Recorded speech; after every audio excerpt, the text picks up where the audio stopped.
In fact, I was probably more embarrassed by standing there, in my living room, stark naked, than I would be at that. I knew I was alone, but it was still a strange sensation.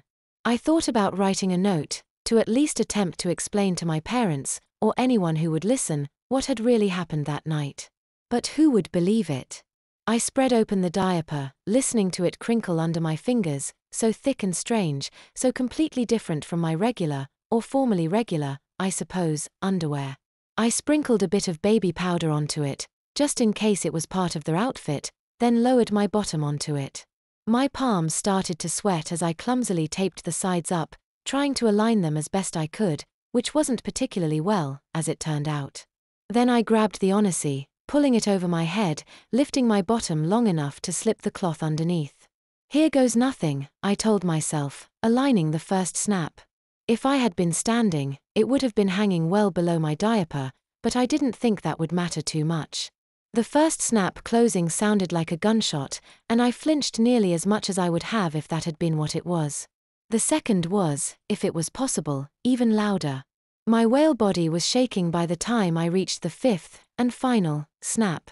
Nothing's going to happen, I whispered, unsure whether I really believed it, or even wanted to. I squeezed my eyes shut as my fingers squeezed together the two halves of the fastener, and the sound echoed in my ears for an eternal moment, while I mentally said goodbye to myself. But I was right, as it turned out, and nothing did happen. I could obviously tell that I didn't feel any different, and by virtue of being able to think that, I was fairly sure that meant my mind was still intact. I slowly opened my eyes, only to be greeted by the same old living room, the diapers tossed about, the only thing that made it any different than usual. I got to my feet, feeling the diaper crinkle between my legs. Other than that oddity, they felt just as steady as before. In a way, I almost felt disappointed. I reached down for the snaps, ready to go get Nancy cleaned up, now that the test was through.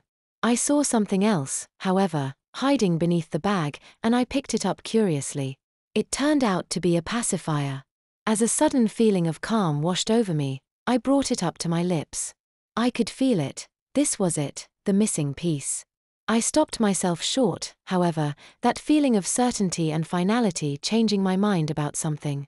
I half-walked, half-waddled, to my room, fishing a notebook from my desk and grabbing a pen. Whether anyone would believe it or not, I felt like I needed to put my story down in words, before it was too late. If I didn't, everything we'd been through that night would have been for nothing. I wrote for a long time, wanting to get every detail right, even the ones I was embarrassed to admit. After all, by the time anyone read it, I'd be beyond caring.